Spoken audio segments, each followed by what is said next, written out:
Thanks for joining us again. Another episode.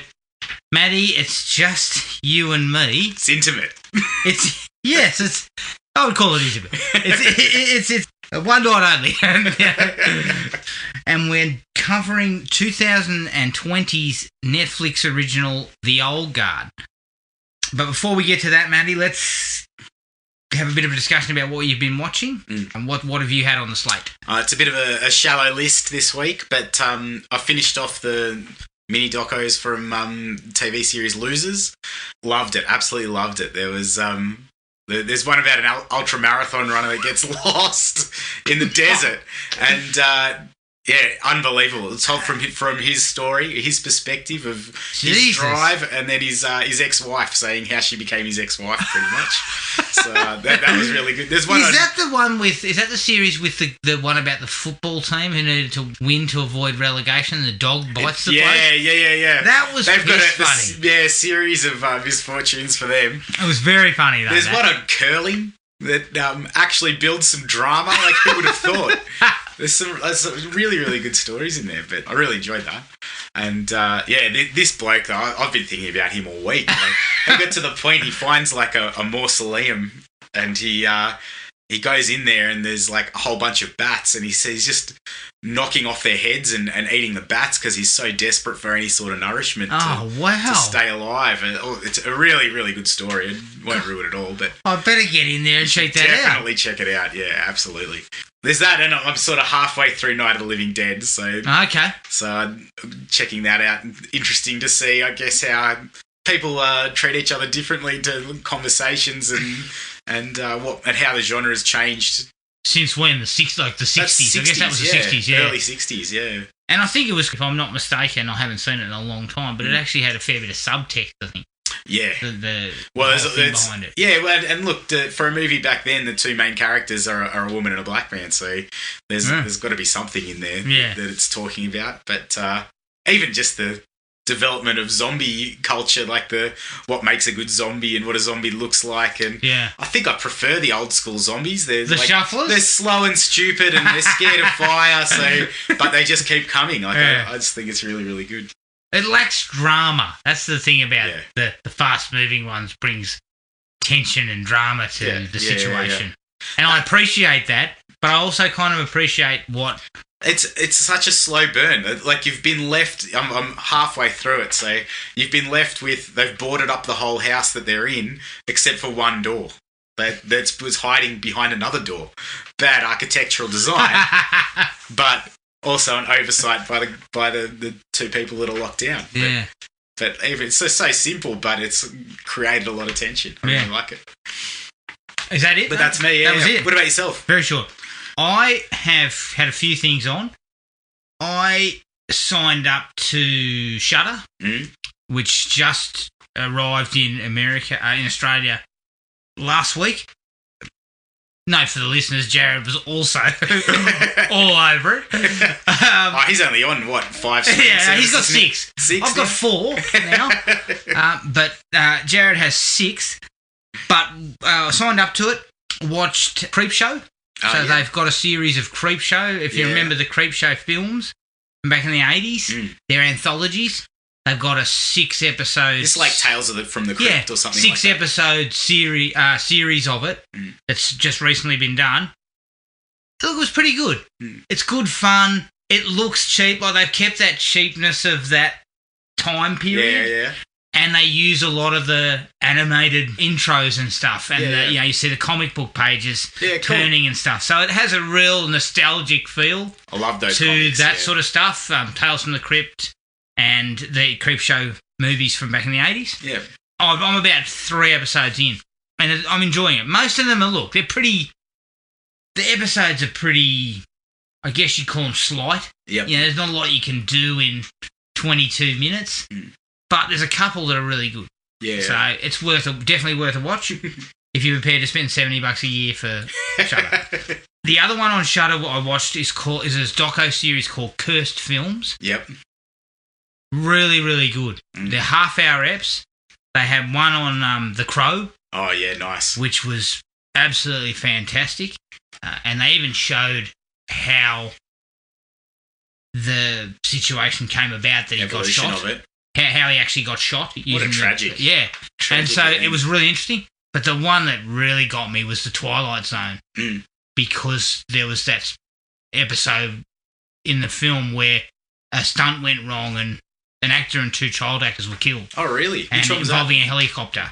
Okay. Basically, it's the one where the guy's a racist and he walks outside of a bar and turns out he's in Nazi Germany. And he's getting a taste of his own medicine. Yep.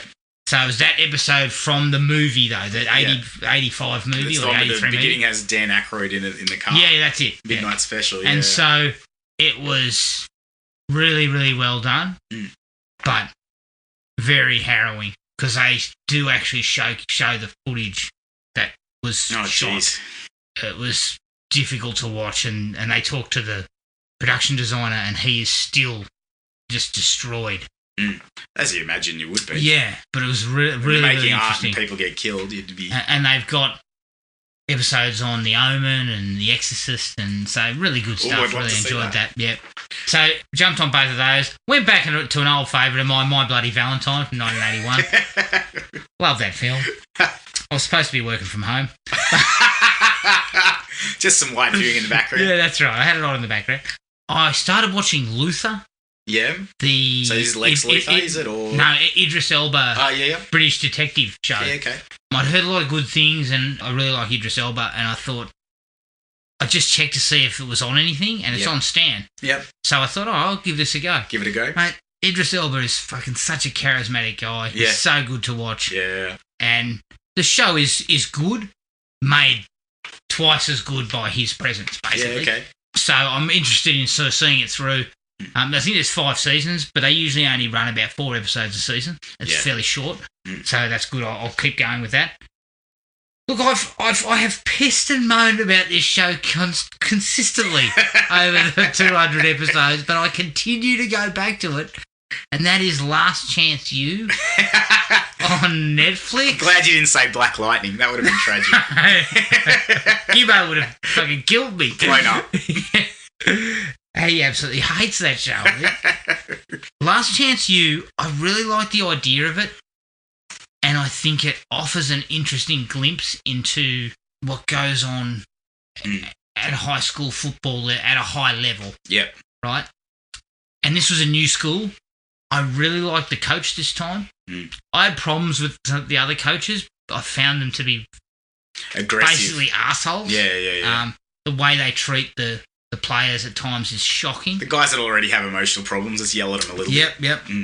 This coach, he does a bit of yelling too, but I found him an interesting guy. He'd been coaching for 40 years. He's a really interesting guy. His wife was a psychologist, It was just really interesting. The dynamic, the dynamic that he had going. But it's just the players. They just weren't that interesting. Yep. They try to kind of give it some oomph, but I just kind of looked at it, and by the end of it, I was kind of like, well, nobody really stuck out for me. Yeah. And that's not their fault. It's just simply it didn't feel like it was worth following. Yeah, it wasn't worth digging into that group for me. But, that's the way it goes. Look, I won't be going back to that until the next season arrives, and I've got nothing to watch, or I'm bored, and I'll be back. My wife actually got me onto Wentworth. Oh, yeah, nice. Prisoner. I was thinking about how good Prisoner was back in the day. The revamped version of Prisoner. Yeah, I've talked about Wentworth with my brother. He loves it. It's really good. It's really looking like it's going to go. Like, we're only 5 episodes into the first season, but you can just kind of see some sort of threads starting to happen. Yeah, nice. And it's really Does it have well the same done. feel of the comedy plus the drama, or is it? It has. It's very much more dramatic. Yeah. It sort of intersperses a little bit of comedic stuff here and there, but it's primarily dramatic. Yeah. And it's got a really good cast of Australian actors and actresses who do a really good job. Yeah. So far, so good. How does it stand up to next to something like Orange is the New Black? Well, interestingly enough, I haven't seen a lot of Orange is the New Black, but my wife watched. She went off Orange is the New Black. Yeah. But she stuck with Wentworth. Okay. So she says Wentworth's the far better there you show. go. I think Orange is the New Black, from what I know, was very good for the first few seasons and then kind of tapered. Yeah. That's a bit more on the comedy side, I think. Yeah, well, again, I've only seen a few episodes of it, so I can't really comment much. The last thing for me was I read a book. I went on a bit of a slasher movie book, slasher style book purchasing. And I spoke about one last couple episodes ago called There's Someone in Your House. Yep. Which I said was not bad. This one's called Final Girls. Yep. This had a really interesting idea of 3 final girls who had survived massacres sort of now being stalked years later by somebody. Oh, yeah. To get them. The opening 100 pages was pretty solid. Yep. And the finale, for as dumb as it was, built up a bit of momentum. Yep. But, Christ, it was boring in the middle. They tried to flesh out half an hour into a 2-hour feature. It just wasn't working. It wasn't working. And it just kept sort of dragging over this sort of half-assed dramatics and stuff. And I was just like, get on with it. Like, sounds like a good concept, though. Great concept. Yeah. And well written. Don't get me wrong. It wasn't badly written. It was well written. It's just I didn't feel the story had that much in it. Like when you're dragging it, because they're talking about like one of the final girls is into baking. When you're giving me shit about how they're baking, I'm not interested. That's not the target market. Move on. That's not the target market. So I kind of liked the twist. I got where they were going. I appreciated the idea, but the execution was not quite there. No pun intended. The characters weren't quite up to it. Fair enough. Yeah. And that was it for me.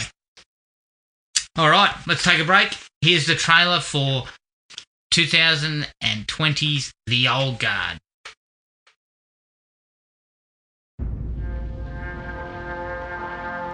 Who are you? You can call me Andy. I lead a group of soldiers. Fighters, like you. With an extremely rare skill set. What do you mean? Mother? Let's just say we're very hard to kill.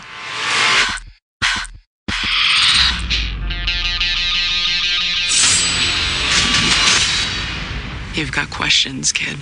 You want answers? I have the new one. And? I think she has potential. See, you're already healing faster. You're gonna do great. So you good guys or bad guys? Depends on the century. So we really never die. Just because we keep living doesn't mean we stop hurting. Throughout history, we've protected this world, fighting in the shadows. It's nearly impossible to disappear in the world we live in today. Would you like me to take one for you? Oh, thank you so much. Here you go. Thank you. These are extraordinary individuals.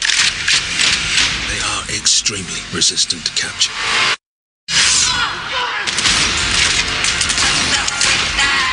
They're going to lock us up and weaponize us. But they've never faced an army like ours. An army of 5. Shit, let's start a band. If we can unlock their genetic code, the entire world will be begging us for the key. You shouldn't have done that. We don't have all the answers. But we do have purpose.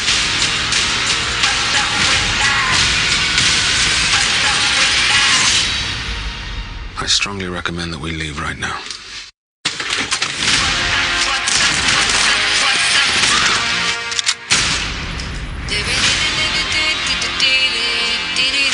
Let's move! Wait for the signal. How the hell can you even tell?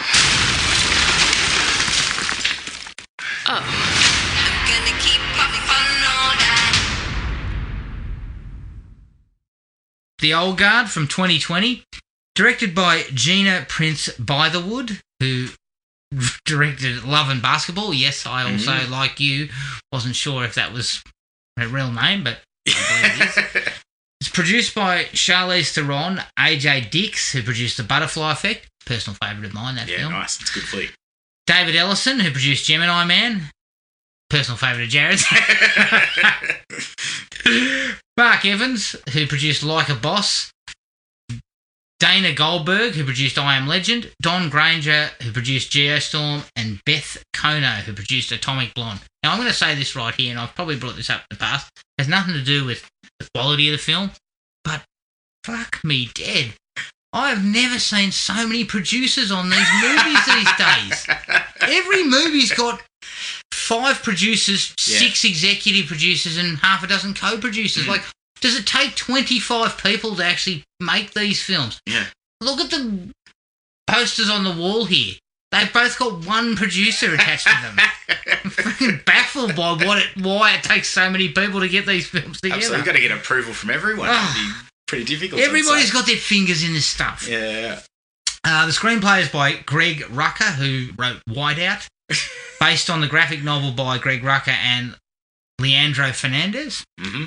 It stars Charlize Theron as Andy, Kiki Lane as Niall, Matthias Schoenaerts as Booker, and Marwen Kenzari as Joe. The budget was $70 million, and according to what I read, it was watched by 74 million viewers over its first 4 weeks. It's not bad. So pretty decent, and pretty solid for a release. Like, you know. Yeah, I don't know. How does it fit in compared to other things? Well, I think their top watched one is Extraction, which is 100 million. Okay then. So it's in there. It's in that range. Realm. According to Charlize Theron and Kiki Lane, most of the stunts were done by the main cast. Oh, there you go. Pretty impressive. All right, Matty, thoughts, mate? Yeah, look, I watched it the first time and maybe wasn't paying enough attention, and some of the things that got to me really badly the first time I could ignore the second time I watched it. Yeah, I think in terms of an action flick, it's got lots of good confrontations. It's got some variety in the fights that are going on. Some of the characters, the immortal aspect of it raises some questions and creates some drama and keeps the plot moving along emotionally. But some of the villains are ridiculous in there. So, and that sort of takes away massively. And some of the decisions that get made are just unfathomable by people that are competent and should be, that you expect to be trustworthy, and that sort of takes away from it as well. But overall, sort of a 3.5, I'd say. I would agree with you. It's a solid action film with some pretty stylish action scenes that are nicely mixed up. It's anchored by a very good performance from Charlize Theron. But for me, the negatives are it just never wowed me. Yeah. Like, nothing about it said to me, wow, I'd love to watch that again. Yeah. You know, it's funny, when I was watching, I was thinking about that, I was thinking, well, it never really wowed me. I was thinking, something like John Wick. Yeah. You know, it wowed me, and all I wanted, I couldn't wait to go and see it, watch it again. Yeah. Because there are moments that I remember and I gravitate towards. I kind of had forgotten this not long after I saw it. Yeah, that's right. It was kind of like it was in one ear and out the other. That's right. That could be because I'm stupid, but it's likely that it's kind of like fast food. Yeah, it's that's well right. made. It's edible. It was new content, and we hadn't seen anything in a while, so that might have given it a spike as well. And it had a little bit of flair to it. Yeah, but it never sort of got above sort of 3. Yeah. So 3 out of 5. That's fair enough. Happy with it. Any movie with Immortals that doesn't have Queen as the soundtrack doesn't deserve to be above 3. If you haven't got a bloody Sean Connery type who's meant to be a Spaniard, you've lost me. Okay, right into it. The idea, and I think kind of the grounded way, it's a group of immortals that are kind of acting like a hit squad in current day, almost like a special forces crew, is cool. Like, I kind of like that idea. I found that really interesting. An eternity of training is is a long time to sort of get yourself set up and grounded. And I like the fact that they went back to that, and they didn't dwell on the fact that they had been running around for hundreds of years. Yeah. They didn't dwell on it. We didn't have to go back and have sequences. We got a few glimpses. Yeah, we got a couple of glimpses, and they were decent enough. Yeah, and they kept me wanting more. Yeah. So but there's room to delve into that. Yeah, that's right. In future films, which I think is a good idea. It's a cool premise for an action film, and it's done. There's a little bit of groundedness to it, as opposed to the fantastical, which is what I liked. I kind of like the fact, here they are in Afghanistan. In the middle of a war zone. The fact you're creating a new relationship with somebody who's been alive for a millennium, is it's a pretty spectacular place. You can see why she would have no patience in dealing with anybody. Yeah, and Charlize Theron is a jewel in this. She does such a good job. She's at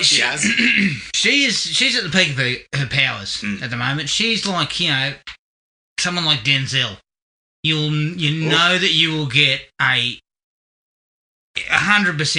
You'll get a committed performance. Yeah. And on top of being a really good performance, like the emotional beats and all that, but she's actually kind of intimidating. Yeah, which absolutely. is really good for an action film. She's supposed to be kind of the old head who sort of knows her way around hundreds of years of doing this, and she. There's a few moments where she just snaps, or she when she's having the fight with Niall, and she just says she's like, "Look, you're a really good fighter. Not a match to me. Don't hold a candle to what I can do." But the subtext of her conversation, and she gets hit in the face, and she's just kind of like she's bleeding, and she looks at her like, or when she realizes she knows she's mortal now, and she's just like, fuck this, I'm getting the axe out. I'm attacking a bloke with a machine gun or whatever it is with an axe, and I'm deflecting bullets with the head of that axe. So she's got some kick-ass action. Yeah, I dug on that shit, and she really commits. Yeah. And the movie is far better for her being there. I loved her axe work. I did. Oh, yeah. Fantastic. And so, and look, the rest of the cast is solid. Yeah. I actually kind of liked Matthias Schoenaerts as Booker. Booker, yeah. I thought he was good. He had a couple of scenes where he has to talk about, and they didn't dwell on this, which again, I think they're kind of saving up some of that for future installments, perhaps. The whole idea of everyone dies. Yeah. His discussion about his family turning on him was one of those things. The realities of being an immortal that you wouldn't think of if you just realised that was what was going to happen to you. Yeah, and I kind of dug that, and I think he delivers there. I've got some negatives to not his performance, but what his character ends up doing, and I think you touched on it earlier on. But I liked his performance. It was solid. He sort of gives that world weary kind of been around forever. I think about that as well when he gets sidekick type of thing. When he gets the 100 years, the punishment at the end of it, he's just sort of like, well, that means I'm never going to see you again.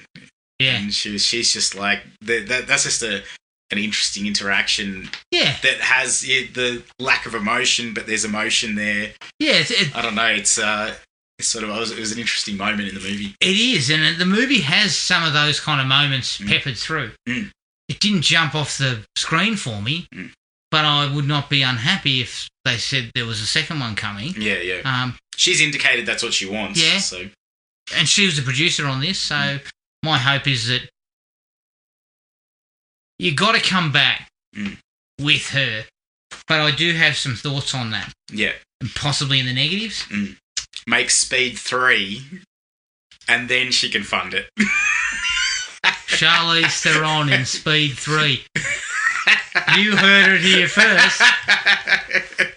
I mean, Charlize Theron's not listening to this, so she'll never hear it. But listen, Charlize, if you've got a couple of months available, get Speed 3 going. I can see you being the perfect foil.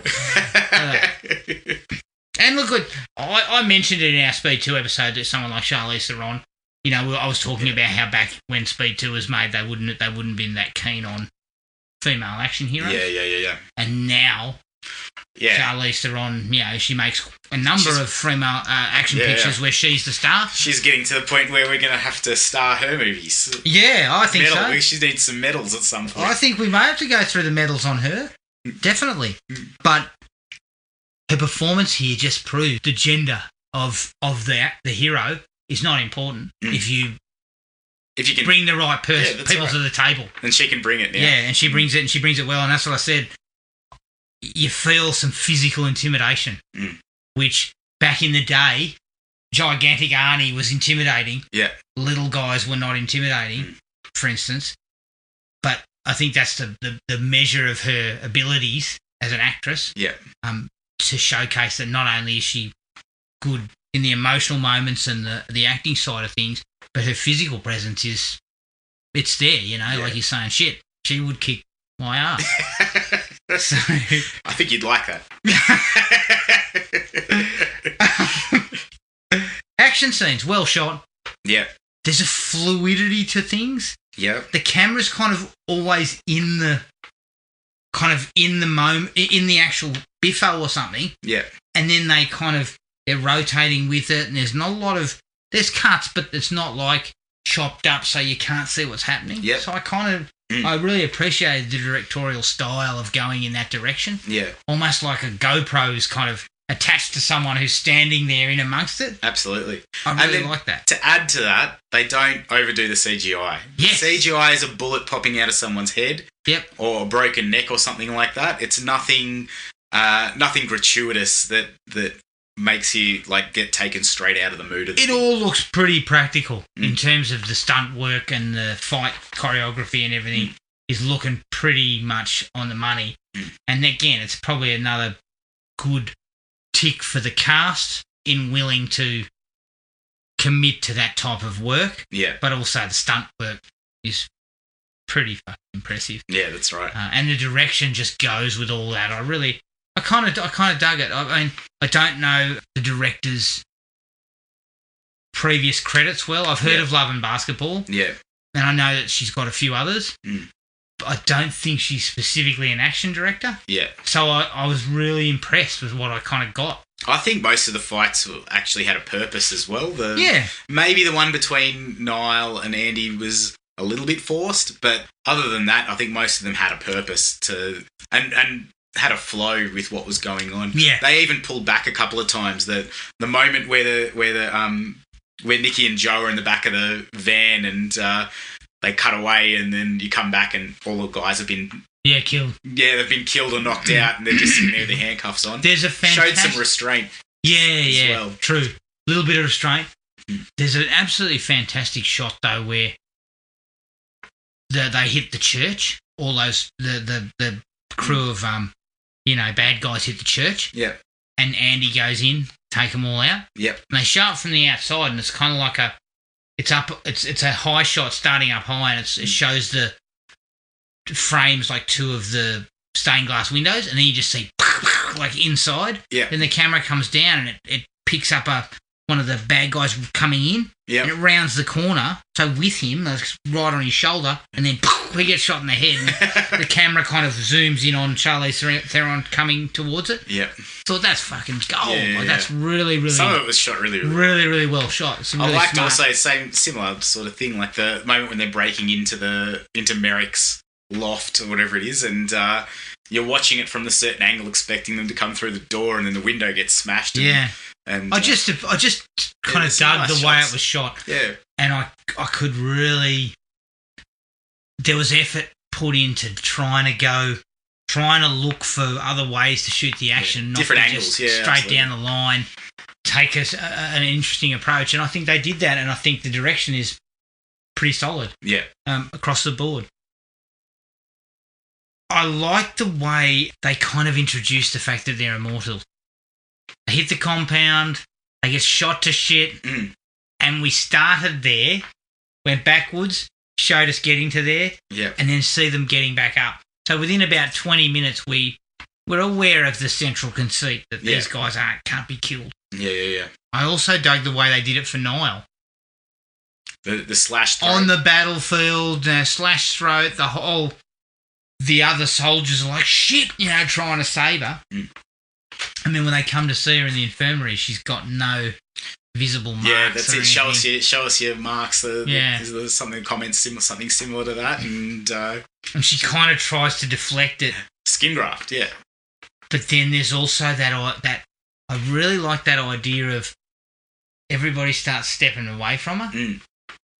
Like she's got something. Yeah. Like it's kind of like, and they're all whispering behind their hands and stuff about, oh, there she is, you know? Yeah, which probably had some other subtext that I didn't pick up on, but it was interesting to see her get disowned from the brotherhood of the army.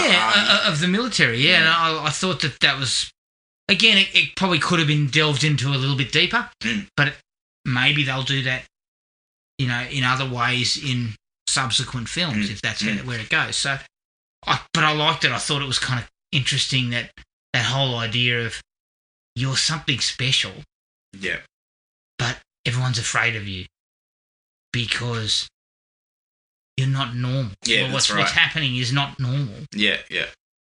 That's been delved into in other films. Yeah, Unbreakable springs to mind. Yep. And they delve very deeply into that whole idea.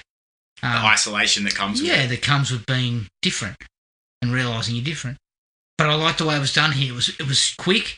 Yeah. But it had some impact, which I liked. I had a question mark on that. I thought that maybe she got disowned so quickly. Right. And I was wondering why the army, instead of harnessing it the same way America's trying to, wouldn't you be sending her in for special missions, and couldn't they be farming her off as a super warrior or something? Maybe. That would be my instant reaction.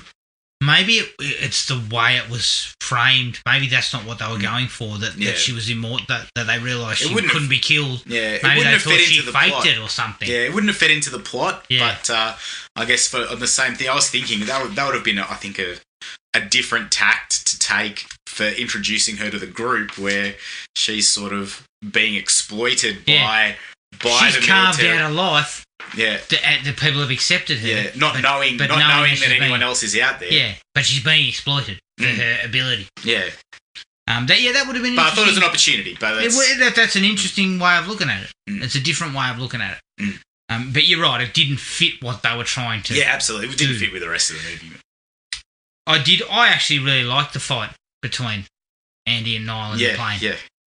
Because to me, it was like the old school warrior teaching the young buck where it's at. I'm going to be your mentor. You don't know it yet. Go down. You don't know it yet, but I've got all the tricks. And as you said, you're a good fighter, but not at my level. Yeah. I'll teach you a little bit of ass. I really liked kick your ass a bit. That at the beginning, she's not trying to suck up to Niall. She's like, I don't have, even though I've got forever, I don't have the patience to explain everything to you as quickly as I can. Yeah. I'm just going to let this play out. And her frustration with it, it's like, why does it always have to be so hard at the beginning? Like, I'm going to break her in, and it's going to be painful for her. Like, but she hasn't got the patience to be gentle. Yeah. Or kind. Especially with the idea you've been around for hundreds and hundreds of years. Yeah. You should know what patience is. Yeah. Like you've been living and dying forever. Yeah, she's not the Dalai Lama. She hasn't reached inner peace yet. Yeah. She's shooting this woman in the head to teach her a lesson about what powers she's got. Yeah, but I like the fight because it was about. It was really well choreographed, and I liked the idea that it was done in like flying overhead. Yeah. In this rickety old plane, so it was kind of like creating this little bit of everything's jolting around as well. Yeah. But just that idea of the young buck getting taught a lesson. Yeah, and it's not even the young buck. She's a Marine, but she's still, and she's obviously been trained to be a killing machine, but she still hasn't got quite enough to beat Charlize. Yeah. And so I dug stronger, smarter, wiser. Years and years of learning the battlefield, hundreds of years of doing it. Yeah, I like that. It was just kind of teaching us that she was kind of like the alpha. Yeah, absolutely. This is where we're at. Bringing in some spoilers here, but I kind of thought the wrinkle about her dying, not being immortal, not being able to... Yep. That was a nice wrinkle. It raised the stakes a little bit. Absolutely, yeah. As we move into the final battle, the stakes get raised because we realise our hero is now potentially, can be killed. And that's difficult to do in a movie that's built around a supernatural presence or superhero films have real problems with it. Yeah. And it sort of makes it a bit more kick-ass when she goes into the fight knowing that she's at risk. She's for the first time in a very long time, she's vulnerable.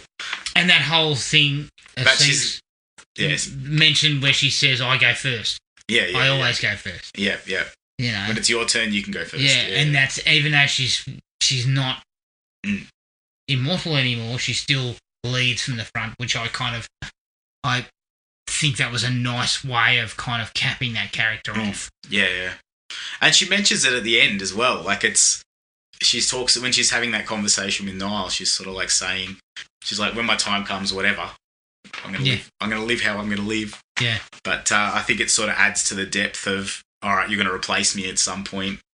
And even the flashback to when her what's the other girl's name? Is it Kyun or Kyun? Oh yeah, the one when there's another character. There's a black man that's dying, and he's just like gagging for breath, and you'd assume that he's another immortal that's been there for ages before she knew her powers. Yeah, has taught her the ropes. Exactly. So it's sort of like that idea of the family and passing on the torch. But it's just on such a different scale. Yeah. It's such a massive scale. Hundreds of years where then you pass the torch on later. Yeah. And I think she sort of accepts that pretty quickly. Like, I'm sure she would have had time to dwell on it. Yeah, exactly. She accepts it really quickly and just rolls with it. Look, we talked about the twist being a little bit problematic, and when we get to our dislikes, it will probably come up. But I kind of like the way it was. It wasn't too over the top. Yeah. Too overstated. It's all basically she realises the gun is empty. Yeah. And that's enough. We kind of split off. We send Andy and Booker in there. Niall's going that way. She then realises the gun's empty. And so we don't sort of bang you over the head with it. It's done with a little bit of subtlety, I guess. Yeah. Which she puts two and two together pretty quickly, you know? Yeah. I was okay with that. But I've got some things to bring up about it in the dislike. Yeah. The last one for me is breaking a bloke's neck by slipping him over and landing. Oh my God, that was brutal. Nobody shoots Nicky. That was the only wow moment for me. I hadn't seen that before. That was something new and brutal. And it was done pretty... There would have been a minor amount of CGI, or there would have been some CGI, obviously, at the neck breaking bit. Yeah. But the rest of it looks pretty, the flip and everything is all done in there. So I like the blend of that, and it looked pretty damn real. And all I could think of was his head hits the ground. I was like, yeah. Gee. You'd have to figure out how to finish off people quickly. That's a nasty way to do it. I also liked, even though, because it was so disturbing, the idea of being trapped in the Iron Maiden for eternity. And being immortal. Drowning an eternal amount of times. Unbelievable. That was the most intriguing idea in there. Yeah. You've got this immortal person, someone who cannot die. They've tried all sorts of shit to this person, and she shook it off. I just started thinking about Uma Thurman in the coffin. I'm like, what? You'd have to be awake for a minute or whatever it is, however long it takes. To know how can I get out of here? Yeah. You're hoping that the rust process goes through really quickly so you can bust out. But it was a really shrewd thing to add. Yeah. Because it also captured the idea that although you're immortal, you can go insane. Yeah. If put in a position that you couldn't possibly get out of. It upped the stakes of being captured is the paramount fear for each of these guys. So when one of them does get captured, or two of them do get captured, they're like, "Oh, we've got to jump in and help each other." Exactly. Because if it was you in there, we'd be in there straight away. So I thought that was really creepy, almost. Especially when they show the front of the Iron Maiden and she keeps screaming. The bubbles coming out of the front of it. Then starts screaming, dies. It's just like, That was a really smart addition. Yeah, absolutely. And even just the emotion, like Charlize has to leave the room when they're... Yeah. He has to leave the room when they're talking about it. Yeah, that's right. Anything else for you? I didn't have any others. Nah, that's pretty much covers most of my likes. Dislikes. This is something I didn't bring up before, but I kind of... The more the movie went on, the more I realised it's very similar to X-Men. Yep. Very similar. In story beats, in ideas, in the whole idea of superpowers shunned by society. Yep. They've survived for hundreds of years. I mean, there's that whole thing in Wolverine. Yeah. Where he's been fighting through the ages. I can see that, yeah. And then the idea at the end of her coming back after being kind of left, in her mind, left to go insane by Charlize, Yeah. That's going to swing back in as a villain process, which, we've seen in the X-Men films again. The idea of the shady government agency wanting to exploit and take their powers. It's all there. Like, to me, it's very much a X-Men. It would not be out of place in the X-Men. Absolutely. universe. Their fear of media, because the media is also going to be one of those things that's going to get them out in the open. So, to me, looking at it, there's really nothing new here. Like, there's nothing in this plot line that is really, really new. Yeah, absolutely. It has very, very strong links to a number of superhero films. Yeah, that's right. But whether that's a good or bad thing, I just felt for me personally it was a little bit of a negative because I was like, you know where you are. I've seen this before. Yeah, you know where you are at every point in it. Yeah. I guess I'll go with one of my dislikes. Booker's double cross for me just left a sour taste in my mouth. I couldn't cop that being an immortal, you'd turn on an immortal. And even though he sort of says it's for good intentions, if you've been alive for that long, surely you can see through what someone like Merrick would be about. Well, you only have to meet Merrick for 5 minutes to He's realise... He's a creep. He's the pharmaceutical Hitler. This isn't going to go well, even if I take the money. Yeah. Because I'm assuming that's what it was. It was a Well, he says it's you want to die, and this was one way that we could figure out how that was going to happen. And for that being the justification, wouldn't you have a conversation with her first? So listen, I want to die. Yeah. Because that was the whole idea of Booker. He wanted to die. He wants to. But why is he testing it out on his friends first? Why doesn't he go in there and say, hey, just go in and figure this out? I'm an immortal. Yeah. I'd like to die. You can harvest my shit. You want to die? Go for it. Yeah. Why don't you have a crack? Say there's no one else. It's just me. I'm the only one. Yeah. Yeah, it kind of felt like it had to be in there. Yeah. It was like, we need to raise the stakes again. Yeah, that's right. We need another angle other than we've just got a baddie. And as once again we hit the finale and Booker's a double-cross guy. But yet for me, Charlize being now no longer an immortal put the stakes up right where I wanted it. Yeah, that's right. The double-cross was unnecessary. Yeah, absolutely. Really? Other than the way it tied back to the end, I guess. With the punishment he was getting dished out. And this is something which I never want to say Highlander's better than any other movie in terms of the concepts behind how things work, but the quickening was the way that they raised the stakes. You have to fight another immortal in order to... Yes. And that's your compulsion. You have to do it. Other than that, Christopher Lambert's sort of in the shadows. He's hiding away. He's refining his skills. He's trying to stay hidden. And... He's whining and dining and trying to root. Yeah, he's trying to avoid it, but he can't help it because he's too sexy. but if you look at that, that's sort of I think a better explanation than. And then we've got power because we've been around for a long time. We know how to fight. Yeah, we're going to form a militia that takes government jobs to help people that may eventually help other people. Like I thought that was a little bit weak as well. Yeah. So that was my thinking of I preferred, if I was going to take an immortal story, I would have preferred I kind of also felt the CIA properly. Absolutely. Basically he gets that was one of my other dislikes. Because he is basically supposedly like a good guy. Yeah. But there's just such a weak kind of, my wife was it dementia or cancer or something? Dementia, yeah. and she didn't know who I was, and I understood the I watched her emotional waste away and stakes of that, but it's just kind of randomly thrown up. Yeah, that's right. About an hour and 20 minutes in. He's making the plea for why things went wrong. Whereas, but again, it's again, and like I said before, these guys have been around for that long. They should know better than who's going to double cross them.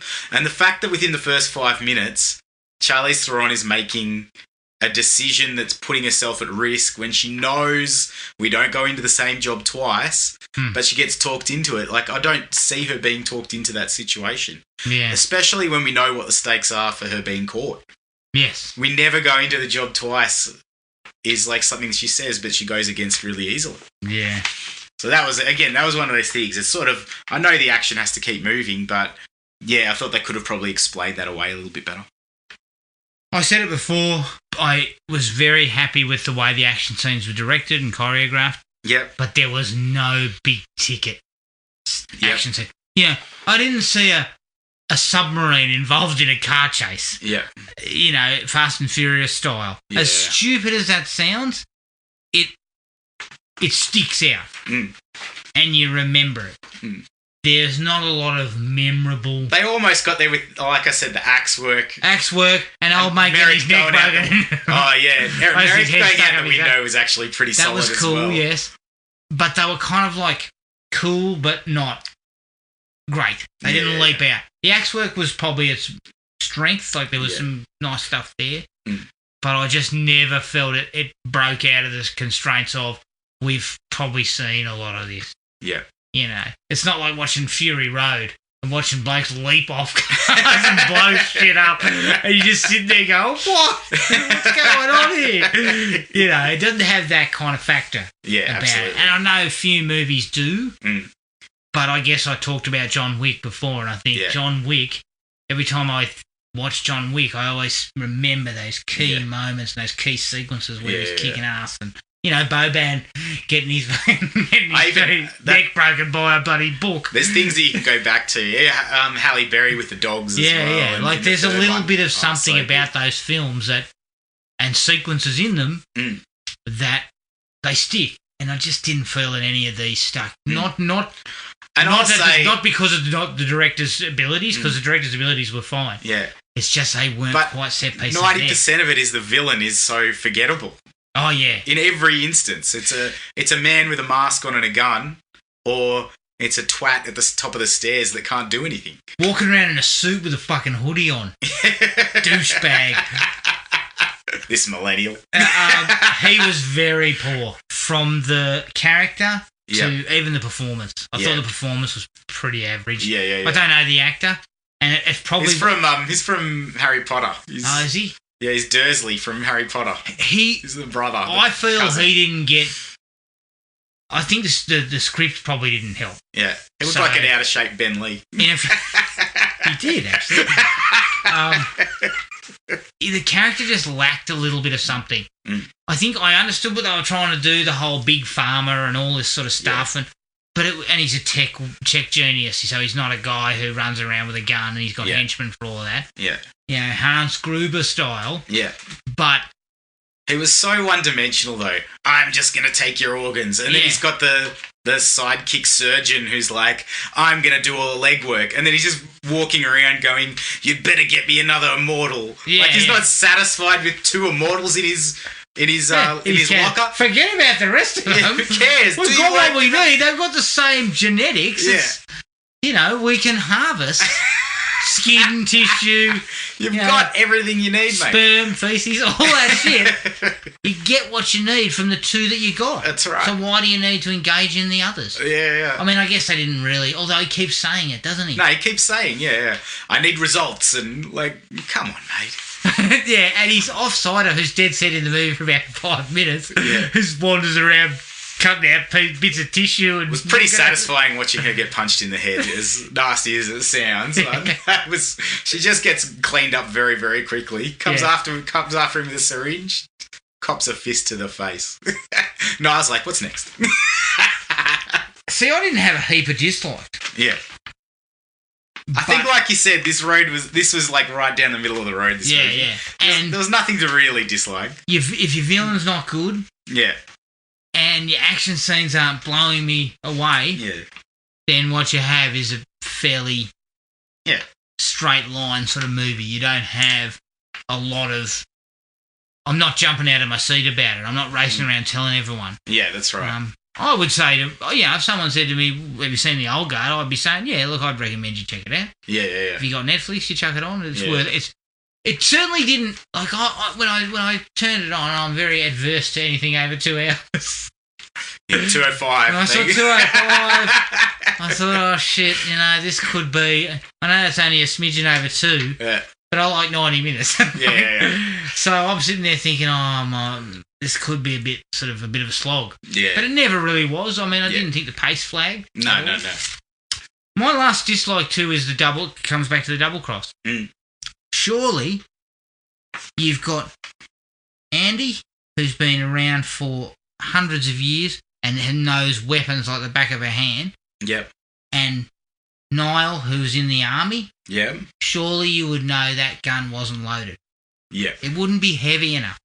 Yeah. You've taken the entire clip out, so there's all the weight. Yeah. In a handgun like that, which it would have been a Glock or something. So it's made of that, I don't know, carbon fibre or whatever the actual gun case is made out of. Yeah. So there's not a lot of weight in that. Yeah. If you take the clip out.